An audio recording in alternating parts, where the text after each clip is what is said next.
भाभी क्यों बदल गई। कोयल शादी के बाद जिस घर में आती है वहाँ सास ससुर के सिवा दो ननदें भी थी, लेकिन दोनों शादीशुदा। कोयल ने सोच लिया था कि वो इस घर को जीत कर रहेगी, लेकिन होता कुछ और है। यार ये कोयल कैसी लगी तुझे? ठीक ही है, बस माँ एडजस्ट कर ले इसके साथ। हम दोनों तो वैसे ही शादीशुदा हैं। चलना कल घर चलते हैं, देखते हैं क्या करती है वो सारा दिन घर पर।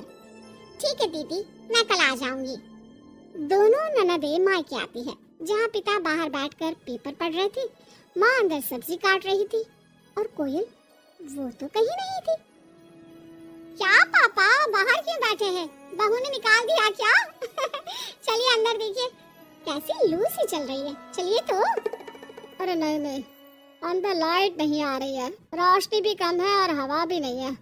मैं तो कहता हूँ तुम दोनों भी जाकर चेयर यहीं लगा लो। क्या माँ, तुम क्यों काम कर रही हो? कहाँ है वो राजकुमारी? अरे सुबह से ही कोयल लगी है, मैंने अभी भेजा है जबरदस्ती कि जाओ जाकर लेट लो। पता नहीं क्यों इतना काम करती है।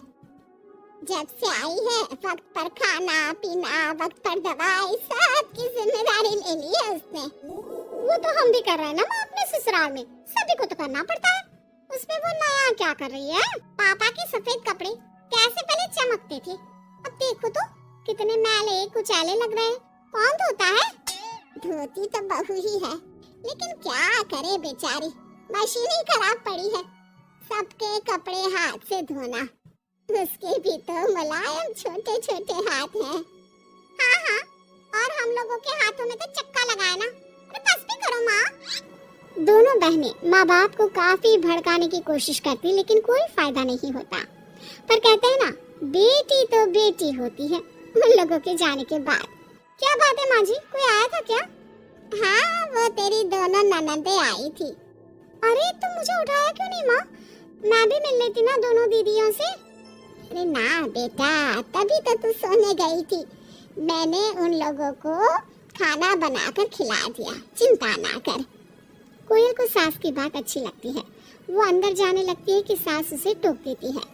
बेटा, वो तेरे ससुर जी के कपड़े काफी मैले कुचैले लगते हैं, थोड़ा ठीक से धोया कर। हाँ जी माँ जी। कोयल सास को कुछ नहीं कहती, लेकिन रात में जब पति आता है तो कोयल उससे कहती है, सुनिए पापा के घर के पहनने वाले कपड़े काफी पुराने हो गए हैं। मैंने कई बार उसे धोया, लेकिन उनमें चमक ही नहीं आती। अगर आप कुछ पैसे दे दे तो मैं पापा के लिए घर पहनने के लिए नए कपड़े लेकर आऊं। हाँ हाँ कोयल, क्यों नहीं, जरूर। अगले दिन कोयल खाना बनाकर बैठी ही होती है कि छोटी ननद आ जाती है। अरे नमस्ते दीदी, कैसी है? आइए बैठिए, मैं आपके लिए नींबू पानी बनाती हूँ, आपको अच्छा लगता है ना? वो माँ कहाँ है? कोयल को अजीब सा लगता है कि ननद ने उसे पूछा तक नहीं, ना ही नमस्ते किया। सामने से माँ आती है। माँ, वो मैं बाजार जा रही थी तो सोचा आपसे मिलती चलो। अच्छा माँ, जरा नींबू पानी बना देना, बहुत मन कर रहा है। हाँ हाँ तू बैठ, मैं बना कर लाती हूँ।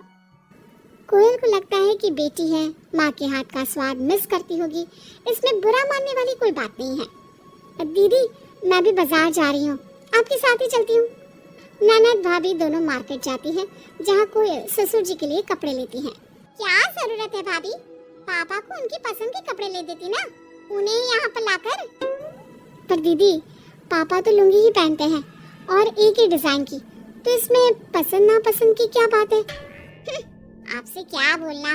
मार्केट में कोयल की किसी दुकानदार से बहस हो जाती है, लेकिन वो देखती है कि ननद उसका साथ देने के बजाय भीड़ का हिस्सा बनी खड़ी होती है, जैसे कि वो उसे जानती ही नहीं।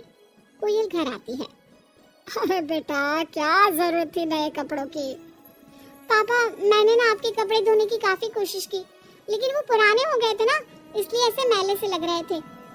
सास भी समझ जाती है कि कोयल ने कपड़े धोने में मेहनत तो की ही होगी।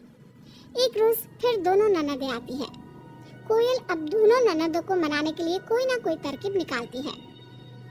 ये साड़ी दीदी को दे देती हूँ, मेरी नई साड़ी है, कम से कम साड़ी देखकर खुश हो जाएंगी।